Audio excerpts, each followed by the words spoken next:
quite frequently. I'm Megan Heath. In fact, most of you know me. I actually sat in these chairs whenever I was in high school. I'm an educator in your town, along with several other people who are here whose homes will be affected. You say that you don't have much input, but in a Facebook post, Mr. Martin linked to the frequently asked questions, and they said who supports the bond, or who supports the turnpike issue, and it says your city leaders of Harrah, Choctaw, Luther, community members. So for you claim to not have much impact, that's kind of not really believable. Clearly they've spoken to you and you've expressed your thoughts.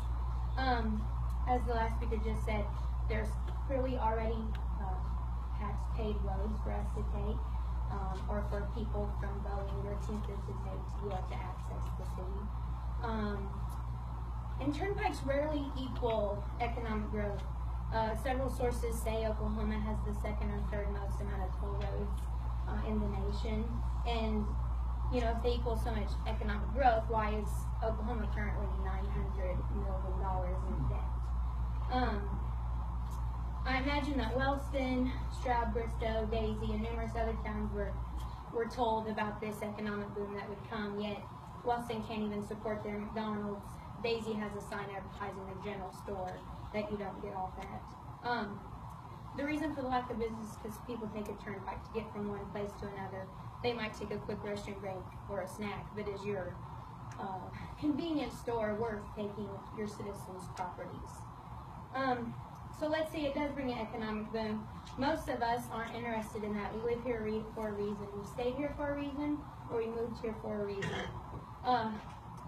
This brings in more homes, which we've already had, Fall Creek Edition.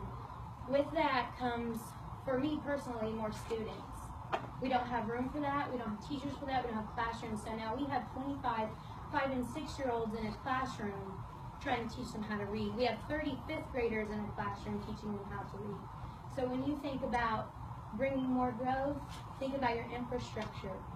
It usually, it leads to more problems generally. Turnpikes cause destruction of land and trees, air pollution, noise pollution, higher property taxes. I'm not against I'm fairly progressive in my life, but I think all things you have to outweigh the pros and the cons. You've given into this greed and an overreaching government. You have not asked for input from or listened to your business owners, your educators, your farmers, your caring and competent citizens who want Harrah, Luther, Jones, Nawala, Choctaw, etc. to succeed just as much as you do. Instead, you've misrepresented our city and your citizens. You've taken farms, properties, people's livelihoods, and people's dreams. Access between Turner Turnpike and I-40 exists 10 miles east. You've probably driven it. Called Highway 177, which is a well-maintained free road. We also have concerns about forcible property seizure through eminent domain, setting a precedent of supporting business growth at the cost of residents' homes, livelihoods, and families. Looking at all these kids today, I'm so happy they're here. That's going to come at a terrible cost. I don't think you stop that process from happening once it starts. Those wheels once started will continue to roll and crush. Lastly, there are some very clear conflicts of interest with Oklahoma Turnpike Authority. If you don't know what I'm referring to, I found red light issues in less than a day of research. Since these issues are not specific to the council, we'll leave them for our meeting at OTC. Or Oklahoma Turnpike Authority, excuse me. We'd like to think that the council didn't sell its residents short in an effort to appease business, because frankly, residents outnumber businesses. Any growth the turnpike could bring is not natural progressive growth. We are for growth, but this feels forced. We're not talking about adding a new boutique on Church Street. We're talking about bisecting, if not outright taking, huge chunks of lands and farms.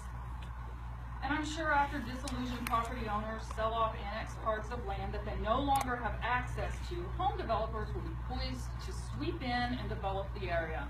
That's not the kind of development we want. To a few business owners that latched on to the inflated promises of growth around the turnpike, I don't know what to say. I'm so very sorry. I don't know if they ever really meant you. I do think this is about housing additions that could maybe come in after the large parcels of land are split up. So, And then yes, for regular businesses, once the housing additions are erected, you will probably have a place in the scheme of things. But by then, we will look like Midwest City or Edmond.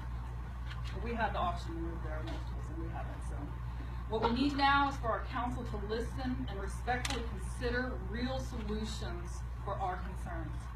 You sit before us tonight because a trusting community believes you capable of the task, and this is the moment you prove us right or wrong.